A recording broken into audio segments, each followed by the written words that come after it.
DOGE just tried steamrolling another humanitarian agency into oblivion, but this time it looks like it could backfire. Elon Musk's secretive government agency has looted sensitive data and cut funding for congressionally approved services at huge government agencies. The Department of Education, the CDC, the Social Security Administration, even the Forest Service. But in the past couple of weeks, at one of the tiniest agencies around, Musk's team was stopped in their tracks. It looks like they were stopped for two reasons. One, they're kind of bad at what they do.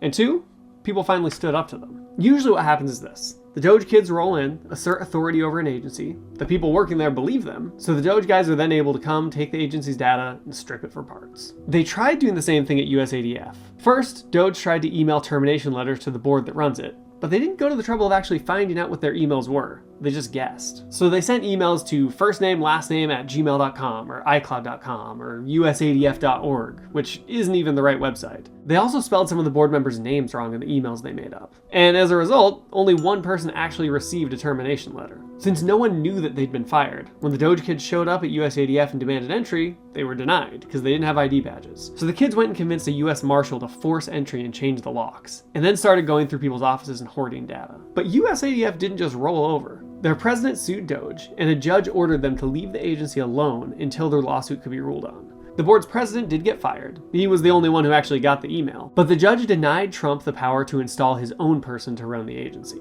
How this lawsuit plays out could provide a blueprint for how other agencies can stand up to Musk and DOGE. The judge raised some serious constitutional issues DOGE could be violating, and their 3 employees who forced entry at USADF have now been ordered to testify under oath, meaning we'll finally get a little bit of transparency into the agency the world's richest man has been operating in the shadows.